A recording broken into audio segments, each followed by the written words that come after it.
further ado, Kim Halladay. Thanks, Mary. Appreciate it. Now I need to, is this working, the microphone? It's on. It's on. Okay, good. All this fancy stuff. One of the hard things about having discussions like this with people as talking about retirement is the people start looking younger and younger. Remember those days when you were looking at high school kids when you were, as you age, like those can't be high school kids. And now you folks are coming forward talking about retiring soon. It's like that can't be possible. And I guess that's one of the adjustments you have to make several times in life. It's Vanna is the term. Okay, introductions. Many of you have been here for the other sessions. Just real briefly, my background is social work. I was director of a community mental health center for several years, like 25 years in northern Michigan.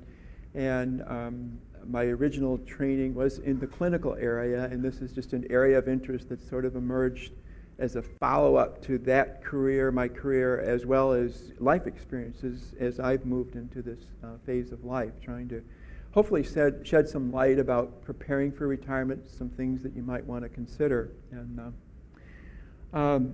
what will be, just to click, we're going to overview right now what we plan to do today, and it's really a wrap-up at the end of the session, but I'm going to briefly talk about where we've been so far.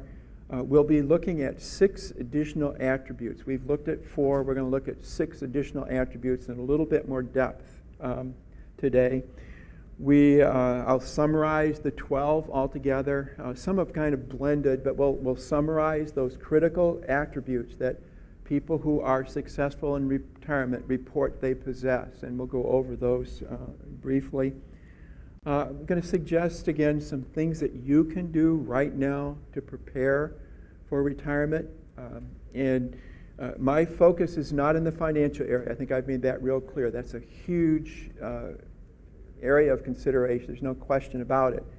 The 12 areas, one of the 12 is financial security. That's critical. That's not my expertise. You would be unwise to listen to my advice in that area. You'd be working many years longer than you intended.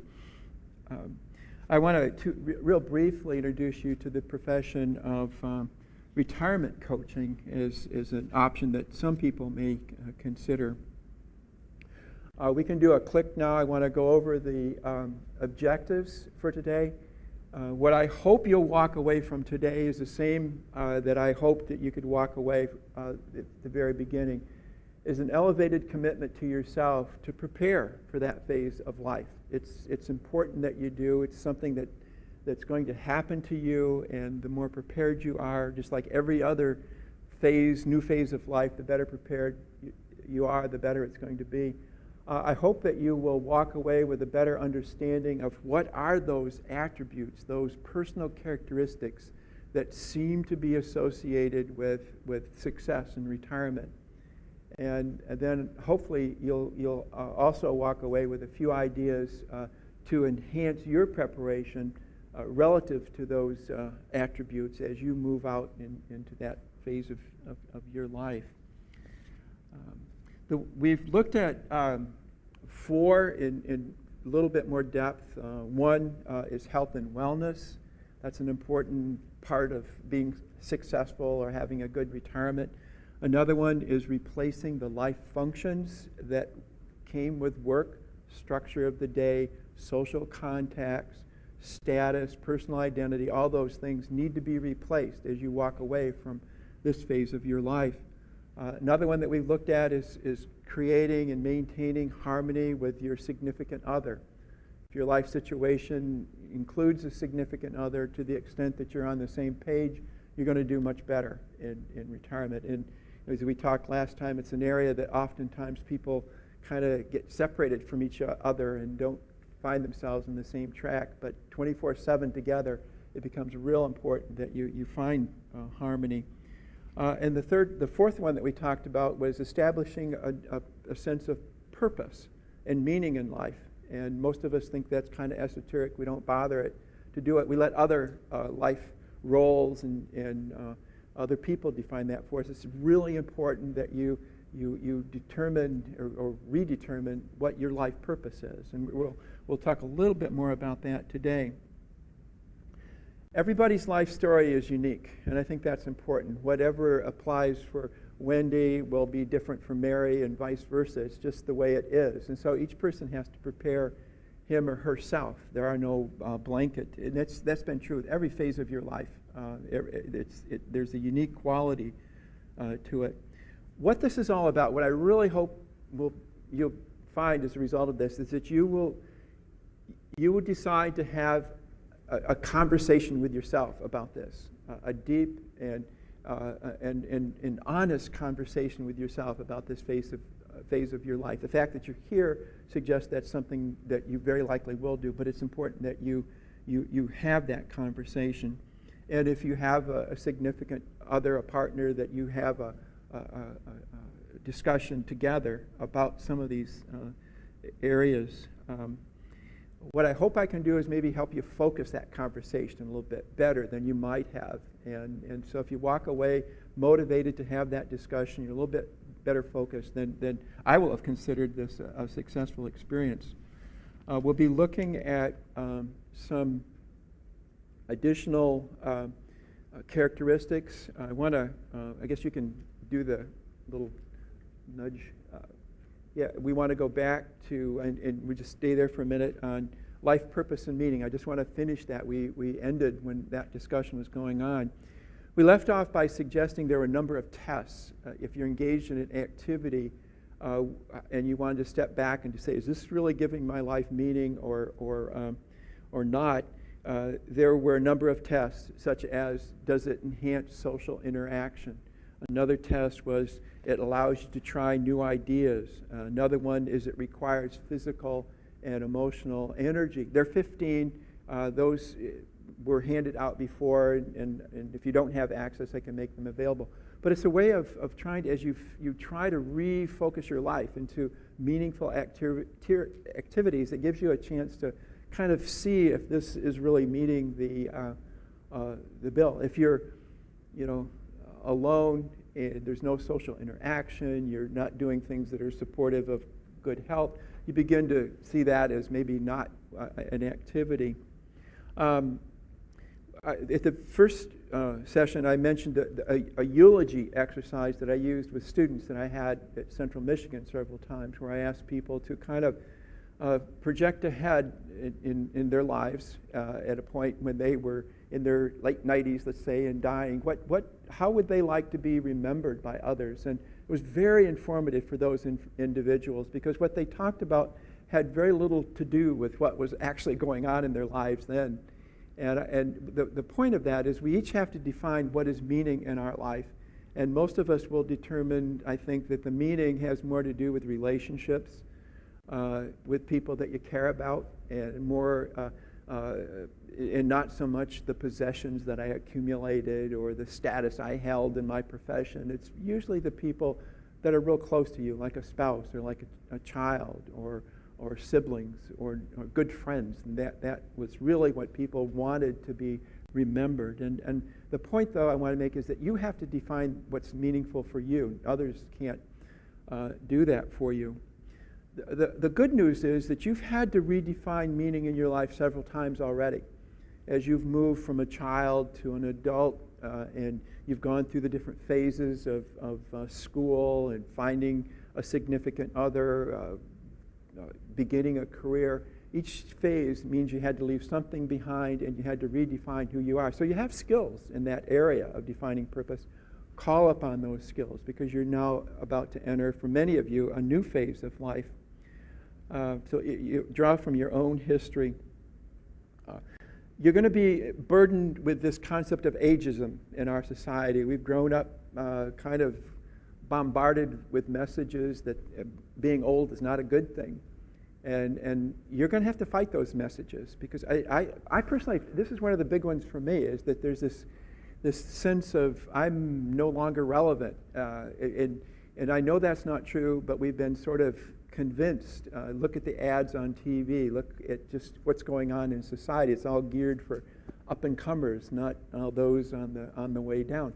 You have to fight that, and that's a personal battle to recognize that is getting in the way of you seeing opportunities that are there that weren't available earlier in your life. So be mindful of that. You've got some issues in your own mind that you're going to be struggling with, and I'll talk a little bit more about that later.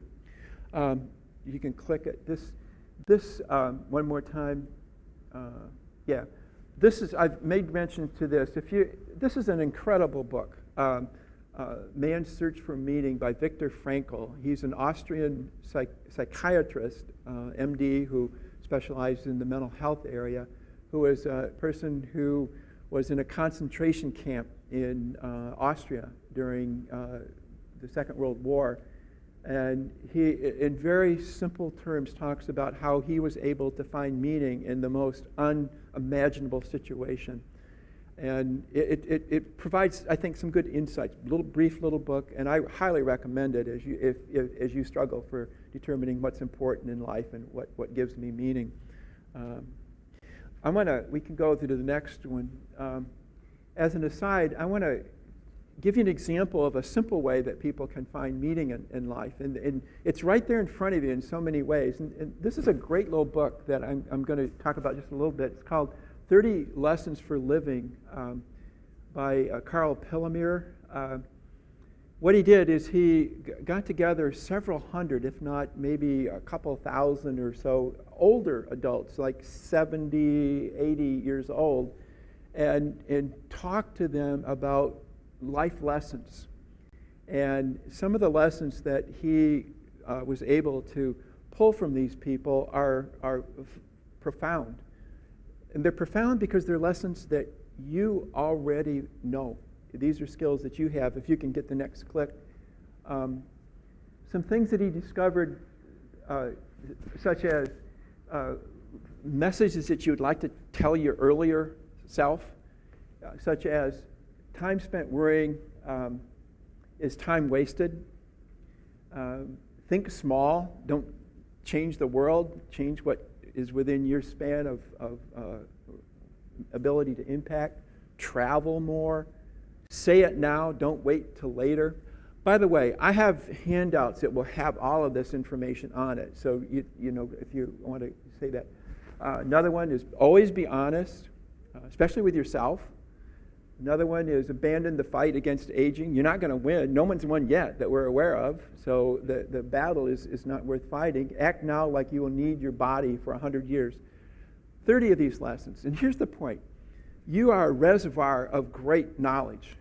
And as you wander forward in life trying to find ways of creating meaning and purpose in your life, use that reservoir of knowledge. Find ways to share what you know with people that you care about. And it may not be like you're going to sit down in a lecture hall, but there may be opportunities that you can share some of this wisdom. What incredible meaning can then flow to you, and what an important purpose you can play in your life and others' lives. And this is so simple, but we don't think this way. We don't realize how many skills we own, and there are scores of ways that you might not think about where you can find meaning in your life. Good little book. I have it referenced in the handout too that I want to encourage you to take a look at.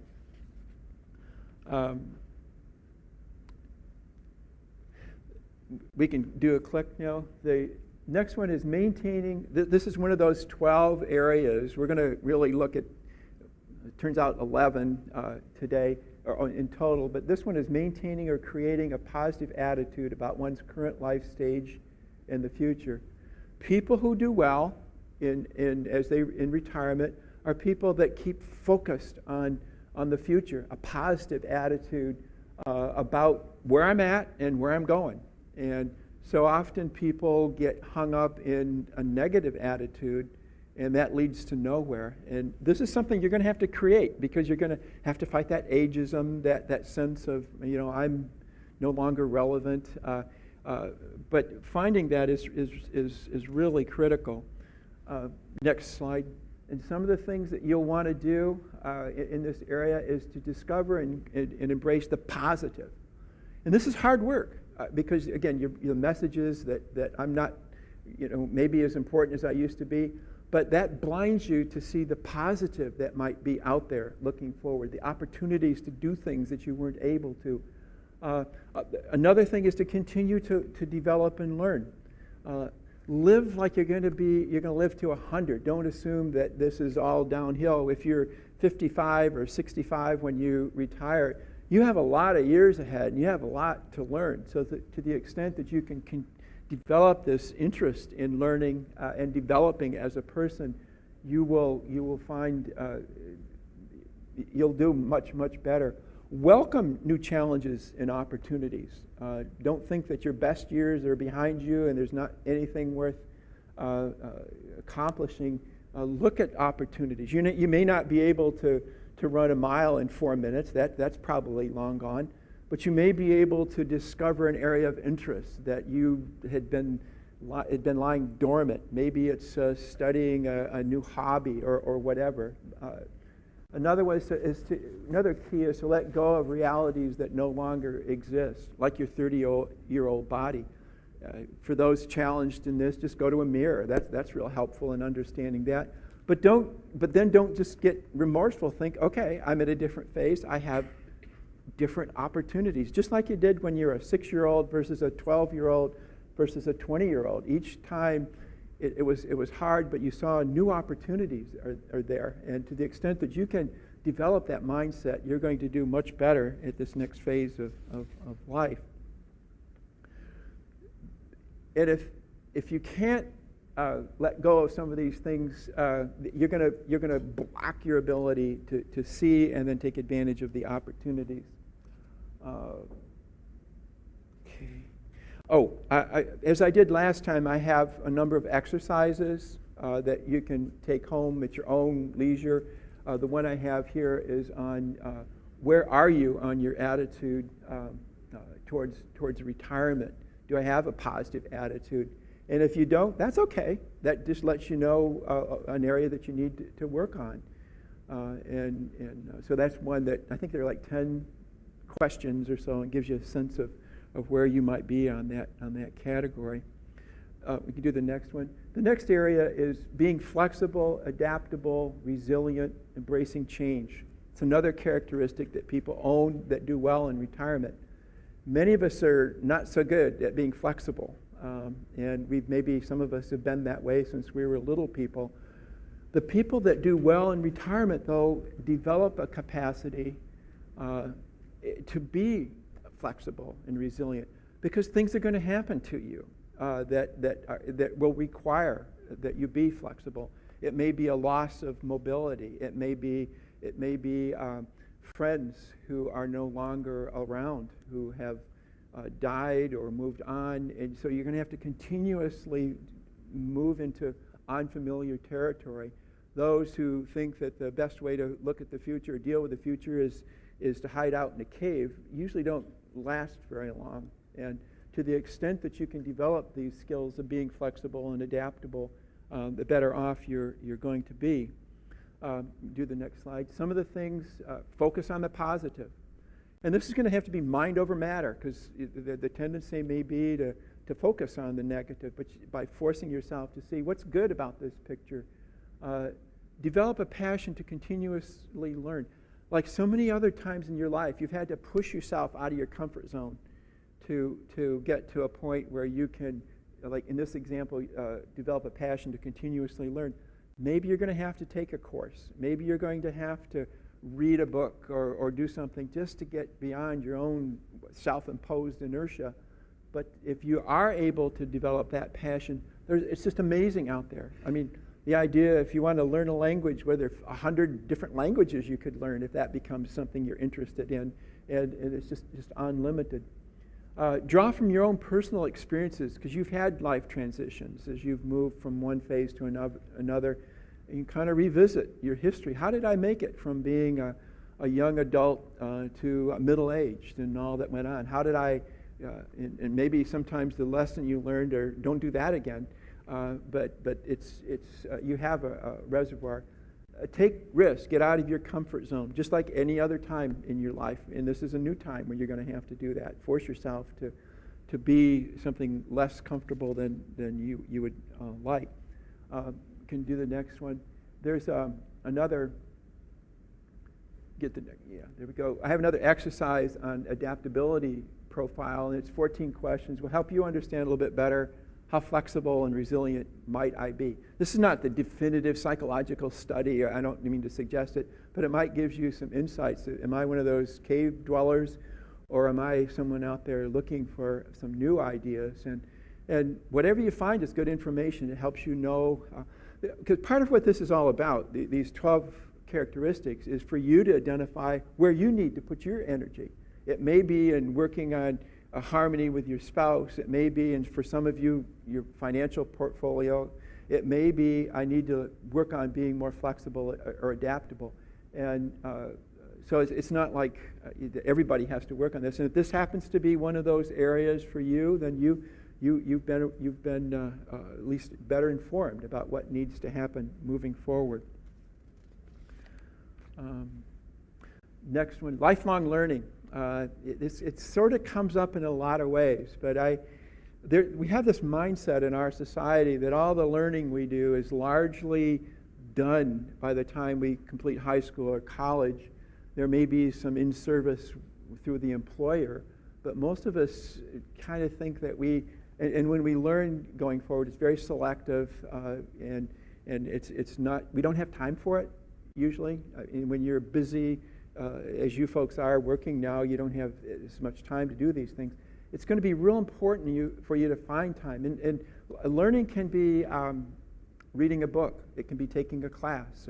One of the things I've discovered is there's a series that you may have seen on the internet called The Great Courses, where you can have lectures on scores of different subjects. In fact, I was just listening one today on military and social history of World War II, back to and it can be on physics. I find that very stimulating, and you can do it at your own pace. There are scores of opportunities. Yeah, Mary. Was this a first-time grant from the? That is an incredible program that just becomes a catalyst for all kinds of possibilities. And KCC obviously is close by. Western is very close by. There's a great resource. I'm glad to know that. That's really stimulating. And part of what you can do if you get involved in these is you can kind of help shape what kind of courses that happen. So, but the idea is to stay interested, and you'll find that the more you push yourself, the easier it is to be maintain interest. Next slide. Right there, that one. Yeah, one of the hardest things you're going to have to deal with is develop the capacity to unlearn, and I just mentioned that because that is a real hard thing for all of us. We are all burdened. And I used the example of ageism earlier. If we have to unlearn that's just somehow been built into the way of thinking. And so moving forward, as you pursue lifelong learning, remember that one of the hard challenges is going to be to kind of let go of things that you knew for sure were facts, when in fact maybe they weren't, or maybe they've changed because new knowledge has emerged. So, okay, next slide. The next one I want to talk about is rediscovering. This is another characteristic, and this is kind of esoteric, but it's really important. Is rediscovering or discovering who you are as a person and then trying to be that person. Most of us ramble through life not thinking about who am I. We let our life roles determine that. We let others determine that. And a good example of when you're going to encounter this soon, for those of you who are retiring, you'll be at some kind of a social interaction, and somebody will inevitably ask, "What do you do?" rather than "Who are you as a person?" or "What are your interests?" It's like, "What do you do?" That's kind of like in college, it's "What's your major?" It was kind of a backhanded way of finding out what you do. Well, when you say that, well, I used to work at the Federal Center doing this and that, that's okay for a while. If you're still doing that 10 years from now, and that's how you defined yourself, that's not a good thing. The message is that you're going to have to redefine yourself, just like you've had to redefine many of us as parents as that role changes. We still have kids, but they're, like right now, I have two kids. One's in India right now, and the other is in Yellowstone National Park. So I don't change diapers anymore and all the things that are important. We had to redefine what that is. And but we've let those roles kind of define us as I'm a parent, I work here or there. You're going to have to rediscover who you are, in some cases discover for the first time who you are. What are your values? What's important to you? And then to try to live your life in harmony with whatever it is that you discover. You need to have a good talk with yourself as you move forward. What are my strengths? What are my limitations? What am I good at? What am I interested in? These are discussions that, they've been there, but you haven't had. Now, as you move away from, because you're not only moving away from the rigor of what goes on at work, you've been moving away from responsibilities often as a parent. You've been redefining your life gradually for a while. Sometimes we get those kids come back. Sometimes we have parents who need attention. There are other things that get involved, but you're going to, I think this is the time in your life when you need to have a good discussion with yourself about what's important to me. And many people, again, will have a hard time dealing with this because they haven't thought about it before. They've let other life events, roles, other people tell them who they are, what they believe, what's important. You're going to have to deal with this directly as you move forward. Next one. The next, this sounds kind of weird, maybe in retirement, is engaging in meaningful leisure activities, but it's really vital that you think of leisure activities as an important part of retirement. A lot of us are burdened with the idea that retirement is like 24/7, whatever I like to do, fishing, golf, storybooking, I don't know, whatever your interests are. That wears thin rather quickly. And no matter what you do, you need to get away from that and refresh. And having some meaningful leisure activities is going to be important. Problem is, many of us, and I certainly include myself, not very good at leisure, didn't have time for leisure. We all, for many years, have been trying to cram 30 hours into a 24-hour bucket each day.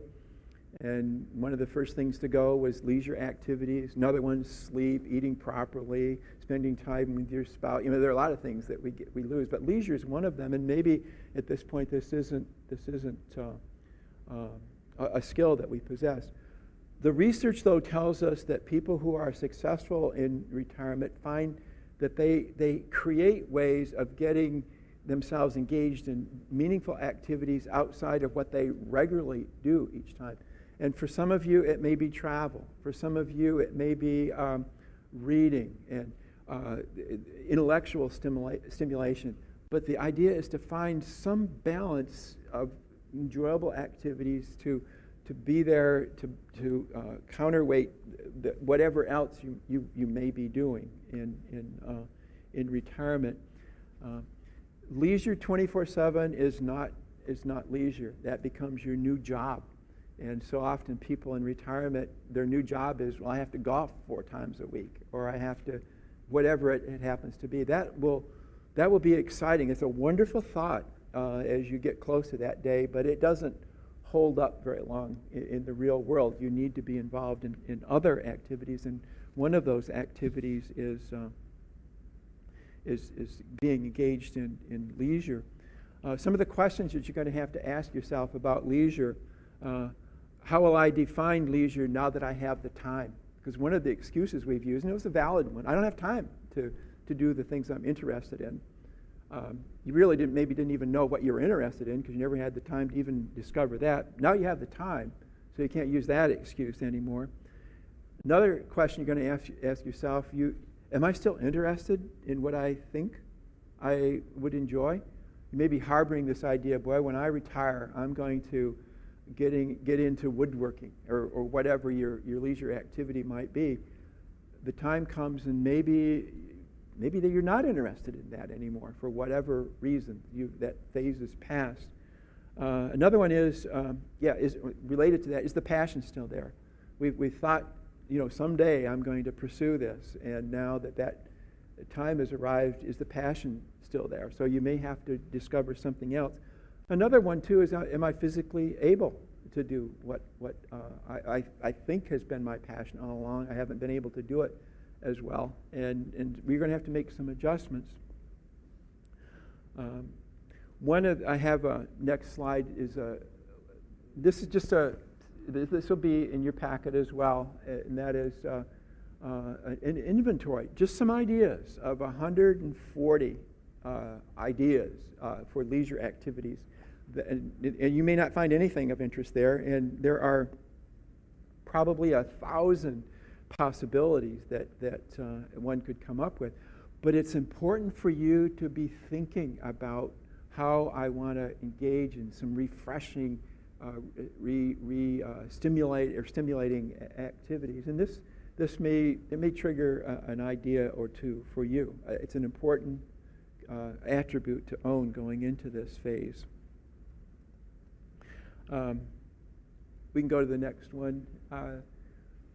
For some of you, this is another attribute. Now, this doesn't apply to everybody, because some people will choose not to work. Some people will choose not to work but have to work because of financial issues, and some people just want to work. For those of you who find yourself, through whatever means, in the category of an encore career, and it could be part-time, it could be full-time,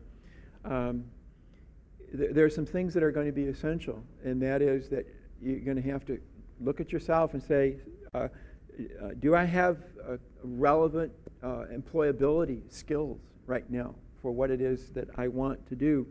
How do I go about job seeking? How we found our way to where you are now, it's very different out there for many, many reasons. The old resume in the mail probably isn't going to get much of a response. You have different issues too. When you were looking for your last job, probably you were at a different phase in your career and you had more to offer in terms of many years of service. The important thing is to understand, as you define if work is in your future, what is it that I want to do, and then do I have the right skills? Do I have the right job seeking skills? And then to figure out ways of making it happen. There are, I've listed in the handout 3 really good books that, and they're pretty short, that may give you some ideas as to how to go about this process of, first of all, determining what is it that you might want to do, and then how to go about doing it. And one of the comments that I wanted to make with, one is that you very likely will need some assistance here in some form through career counselors or finding a resource. A good way to start would be looking at the books that I've suggested or talking with other people. But the next slide is what I want to mention is that encore careering in retirement is one of the truly one of the few opportunities in your life where do-overs are possible. Many of you had a 25 or so, 30-year career in your professional life, some a little bit longer, I know. You could have a 25 or 30-year career doing something else. For many people, it's kind of a scary thought, but for those who have to work, want to work, find meaning in work, it's back to being like a kid in high school almost, and if you want to frame it that way. Now, there's some limitations. You're not probably going to work in framing A-frame houses or roofing, maybe like you maybe aspired earlier. There'll be some limitations, obviously, physically, but you have a chance to reinvent yourself, and a do-over is possible here if you allow yourself to imagine that possibility. For many people, I've worked with people who have gone from finance into the human services, working in shelter homes, or people that have gone the opposite way, maybe worked at a mental health center and got into financial consulting. I mean, all kinds of possibilities, but that's all has to emerge from your life circumstances and your interests.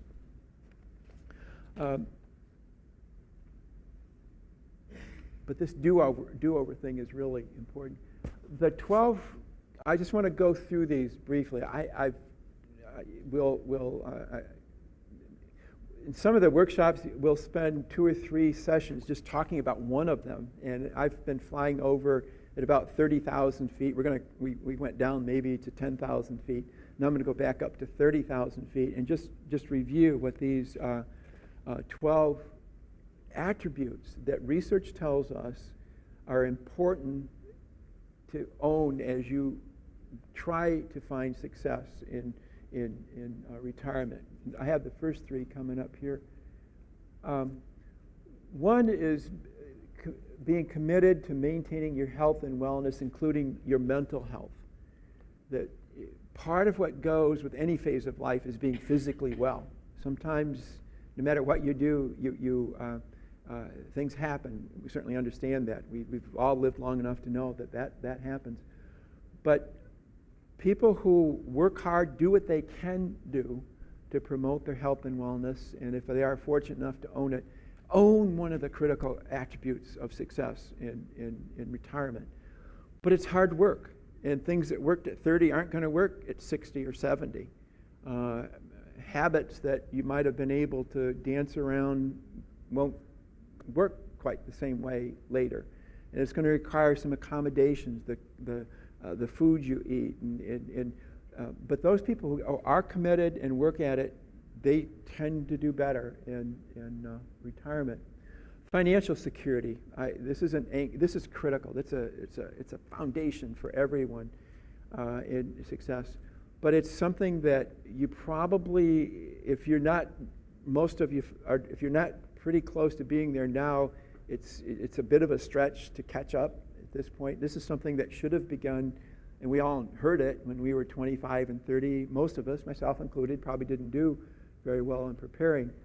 But financial security is critical. This may be one of those examples where you, as a mentor to younger people, can share that knowledge, that it seems silly when you'd rather have a car payment or going out to eat to put that money away into retirement.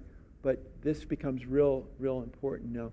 And with financial security, one of the things I think is critical is to ask the question, I mentioned this earlier, this is fuel for a journey. And so many of us don't really talk about what that journey is, so it's kind of hard to know what amount of fuel you need. And often it's less than you think. Your financial advisor probably will generally tell you that more is better, and it probably is. But there's a point where it becomes unnecessary. And that's why you need to have that discussion about those other aspects of life, what's important to me, and that eulogy thing, where I shared earlier about what was really important is that I was regarded by my kids or my loved ones as being available, and I was an extremely important part of their life. That doesn't cost a lot of money. What it does is it means that you spent the time to read books, to make the phone calls, to find occasions to get together. A lot of what's really important in your life is not financial. Having said that, it's always better if there are the resources that are available. Another one is possesses a positive attitude about aging and future life satisfaction. The people, again, who do well recognize that this is a part of life that I'm going to have to go through, just like I was a kid, and I was a young adult, and I was middle-aged, and whatever. And those that approach this with, this is just another phase, and there are things here that I can enjoy. If you can free yourself from always clinging to the past and see the potential. And we've done this in the past, too. So some of us didn't want to move into that phase after the empty nest because we got so much enrichment as a result of that we couldn't let go. Some of us couldn't get away from that faster, so it goes both ways. But those who have developed the attitude to see the positive, to create a positive perspective on where I'm at in life and future life satisfaction, do better.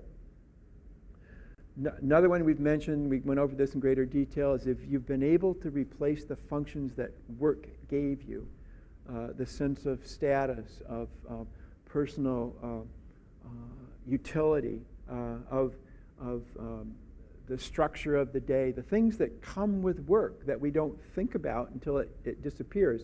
We complain about it, and I did, all these long hours and weird bosses and all the structure, but when that goes away, you find yourself having to redefine most of that, and there's no one there likely to help you. So those people that are able, the social contacts that work provides, if you can look at those dimensions, the structure of the day, personal identity, social contacts, and whatever they may be, and find ways to fill those buckets of important functions of life, those people do better. I know in talking with Mary, as she approaches that phase, she's got a whole list of different things that are going on, social contacts, and that's important for you to be thinking about too, and how you define your life as you move forward. Next slide. Another characteristic has been able to maintain or recreate a sense of life purpose, meaning, or personal utility. So a lot of the pundits think of this, identify this as maybe the most important area of what value do I bring. In the past, my value was defined as being a mom, being a worker, and some of the things where we've found that don't quite make it the same way today. Those who can find this, recreate it, a sense of utility, purpose, and meaning, are going to do better.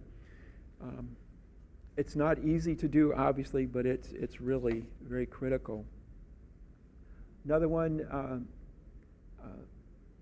getting on the same page with a significant other. We talked about those 10 critical conversations that are important. This is critical to success. And so often couples their busy lives haven't allowed them to take the time to maybe even know each other that well. And to just hope that you're on the same page. Because you have a lot of difficult discussions like, where are we going to live? The big things we talked about, like how much independence are we going to give each other? Who's going to do the laundry? I mean, just a whole host of things now become important, because that is your new life. And if you're on a different plane with your significant other, that's not a good thing. And it requires work. And it requires work that ideally should have been going on all along, but it hasn't in most of our lives, mine included. We get so busy doing all the things that we do.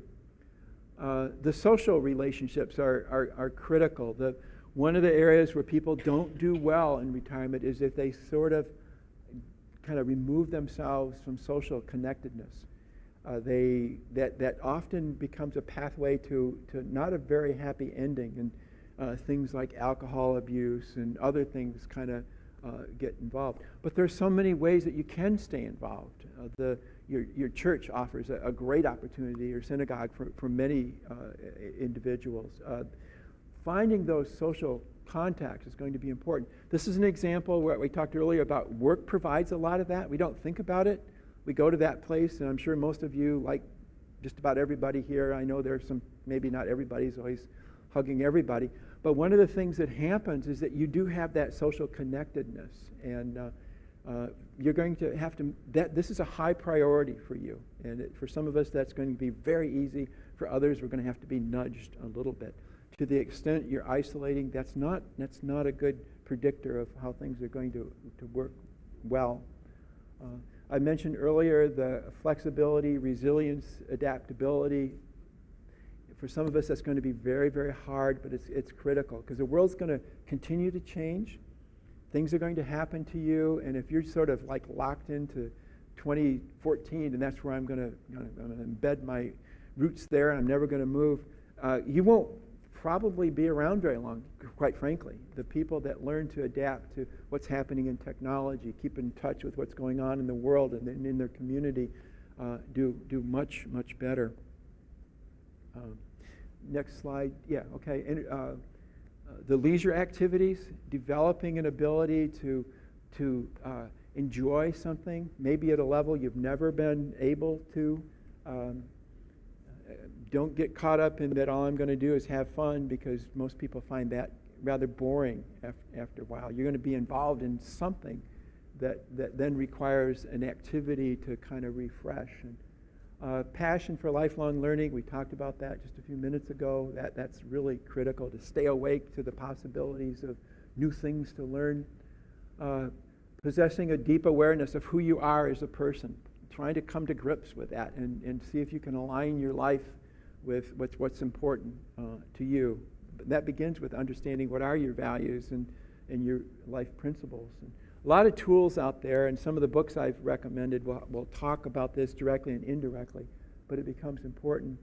And then the job seeking is for those who are moving in that direction, trying to determine what's important, what you're interested in, and then trying to figure out, well, how do I find that work? What skills do I need? How do I knock on the right door in the right way so that I get considered for that job? And how do I manage my career at this point? And a lot of these things, one of the things that I find fascinating about these 12 is these are skills that really we should have been working on, and many of us have our entire life.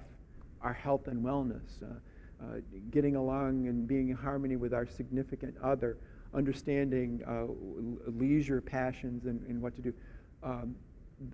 They ideally are life skills that we should have been nurturing all along. Some of us have done very well, and many of us haven't done so well in these areas. But these tend to be and there are many different models that you can see. These, for me, from my research, kind of it gives a good template anyway for what we might want to consider. And if you can find yourself identifying where your opportunities are for improvement, and also where am I strong, because you can build on that, you're going to be well down the road to a better period of retirement. Next slide. I just read an article the other day, a guy named Jeff Yeager from AARP, columnist, talking about the 9 worst retirement regrets. I found it really timely for what we're doing here. He came up, and I have all 9. I just gave you a sampling of it here. Interestingly, only one of them was in the financial area. That people later in life, they get into their 90s and they talk about their retirement life. Some of the regrets were not preparing properly for your retirement homework, not getting ready properly. Another regret was not patching things up with family members, burying the hatchet, allowing something that people don't even remember what caused it to continue to blend in life as you move forward, that they wish that they hadn't done that. They wish they had taken the time to get beyond whatever it might have been. Another was not downsizing sooner. Another was not traveling more. That's a regret that people tend to share. Another one is not taking better care of your health. The only one that was even remotely, and it's, I guess, significantly financially relevant, is they didn't hit the sweet spot on Social Security. They didn't get engaged with Social Security maybe at the right time. But what people tend to regret are the things that we've been talking about, preparing for, the other dimensions of retirement life, things that are easy to do. Steps that you can take now. I want to go to that. We're getting near the end. And this is really a reiteration of something we talked about a little bit early. First of all, recognize it's going to happen to you. I mean, few people in their mid-hundreds are still working, so most of us are going to end up, it's going to happen to you, and accept that as a life reality. Become informed, as we have been trying, what are the attributes that I need to have in my quiver as I move forward, and know what those are, and then to assess yourself. Where am I at? Where do I need to put my energies so that I can be better prepared? And we're all going to have different stories. Next slide. Don't be afraid to ask for assistance. Just like any phase in your life. Look at the assistance you got as you prepared for your profession. You went to college for many of us for 4 years, in some cases longer. Dare to dream about the possibilities. Look at this as an opportunity to move into potentially an exciting new phase of life, not something that it's going to be scary and out of your comfort zone, but there are possibilities here to do things that you really haven't had the time to do. I think, and I don't want to dwell on this, but we need to work on our communities and how they're prepared for an aging population. As we noted, we're rapidly aging, and most communities are still kind of focused on young people, which is really important. I don't want to say anything, but to the extent a community has to drag along a bunch of old people that are unhappy, that doesn't do much for our young people either. So we need to be thinking about ways of creating resources, and maybe that's one of the roles you can play in your retirement, is to help carve a better path for that horde of people that are right behind you that will soon be seated where you're sitting. Next slide. Last thing I wanted to mention, one of the things you need to do that's really critical is to be successful. There are two things that are really critical here, is not letting go of the past. That's going to be real important to you. That Tarzan metaphor, he doesn't do well on that next vine if he's still hanging on to the old one. And just like any phase in your life, the ability to let go is going to be really critical. And that's something you're going to have to tell yourself over and over. And the other, as I've mentioned many times, is allowing the outdated wiring in your mind to tell you what it should be like as an older adult, which is mostly not positive in our society. You got to figure out how to deal with that and move it. One of the places that I used to struggle with it, you get in a group of younger people and everybody talk about what they were doing, but no one would ask you about what you're doing, so you feel badly about it. Nobody cares about me. I realized eventually that's in my mind. It's not in their mind. That's just the way society is. That's how we've been. And so you have to kind of reframe that. It doesn't mean that they don't like you anymore. It's just that we're not our culture doesn't support that standard. So you're going to find it a lot. But if you can let go of the past and make sure that what's in your mind is moving consistent with where you need to go, then you'll be better off. Next slide. Retirement coaching, I just want to mention, I put a couple pieces of paper in what it does real briefly. Something that I do is just for information is use an assessment to try to identify where are those areas, these 12 areas where strengths lie and opportunities lie, and then to get engaged in a process of trying to build those strengths. And usually it's like 4 or 6 sessions or something like that, and often with couples. But I have a little bit of information about that out there in your packet. And I have some homework for you, but it's really simple. But before I do that, I want questions. We have about 3-4 minutes to go. And by the way, these sessions work a lot better when they're smaller. This doesn't lend itself to it here, where we can kind of interact with each other and talk about your particular perspectives, because it kind of helps everybody. But are there any questions about any of this that we've come up with? Because we've been rambling along real quickly. How long have you been doing these kind of presentations? Well, I've been kind of off and on for some while. It hasn't been something I've really focused on a lot. After I left my mental health job, I did a lot of teaching at the college level and doing some consulting work with businesses, and not so much business, it's mostly nonprofit organizations. And this is just something that seems to be of kind of interest right now, partly because I just know there's so many of you folks out there that and I know where I was at. I had this attitude that there was something wrong about thinking about retirement, that I owed my loyalty to my employer, that to the extent that I was focusing on me. Maybe that's my own neurotic issue. I don't know. I don't want to go there. It's too scary. But it was sort of like it just didn't realize it was important. One of the interesting research that comes out is people who are well directed, focused, and comfortable with where they're headed in retirement while they're still working perform better in the job that they continue to own, where the kind of the default thought is, well, if you're focusing on the future, you're kind of letting the current not be very productive. And just the opposite tends to be true. And and I got caught up in that. Exactly. And one of the things that you discover is, do I even want to do this? And it's better to, what so many of us do, we have fantasies about what we want, and we don't experiment it. An ideal world, what they would happen when you're about 60 or so, depending on when you plan to retire, is to have like a 6-month sabbatical where you can go out and try something and see how it works. And you know, that's a good idea. Companies that have done that have found those people that come back. They get their focus now beyond the end of their job. They may still have 3 or 4 years left. They're better employees because they're focused on the future, but in a more positive way. So yeah, so that was a great idea. And Or I'd like to go part-time, that's another option. I'll That's- talk to my boss about that. yeah, that's another great option. And many of us are in, you know, a lot of careers I envy, like law and medicine, whatever, because you can kind of fade away, real estate, whatever. A lot of jobs just don't allow you to be part-time. If we could kind of build that into our thinking, I think businesses, companies would be better off, and people would be better off too, and as we transition. Homework, this is real simple. The last one is, I got 3 things. Continue to learn from others. I think that's critical.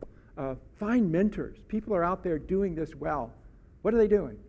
And you know many of them, and it may be a composite of several different people, but there are great life lessons out there that are just waiting for you to discover about how to do this well, and also how to not do this well. You can see people that, I don't want to go there where he or she's at, but there's some great lessons to be learned. So find mentors, good and bad mentors, as the case may be. And I really want to encourage this idea of you mentoring others. I think that's a special responsibility, arguably, that the front end of the baby boomers have, in that we know there are a lot of people behind us, and to the extent that we can help those people and also create learning opportunities for people that are even much younger, that's very rewarding for us, very important for them. So that 30 Lessons for Living would be a good resource for you. And the last thing what I really would hope you could do is within the next, by the end of June, next week or so, come up with 3 things that you're going to do to better prepare yourself for this next phase of life that lies ahead. And then hold yourself accountable. And each of us is going to have a different, one of them may be, I need to have a talk with my spouse about this. We need to have that discussion. I'm going to do that probably next week or next month. You know how that works. Or maybe it's a commitment that I know that I have to approach things different physically, that I'm going to have to look at some habits, some diet, or whatever it may be. But 3 things I think it would be, I would hope. And I'm not going to hold you accountable. Nobody sitting in this room will. But like so many important things in life, it really boils down to yourself and holding yourself accountable. So I would challenge you to come up with 3 things by the 1st of July that you're going to do. Write a little note to yourself and put it in some future planner and look at it in 6 months. And did I do that? And if you didn't, then maybe you need to reboot at that point. So that's it. And I guess it's 12:30, so I don't want to get in trouble with whoever's kind of waiting for you to come back. And, I have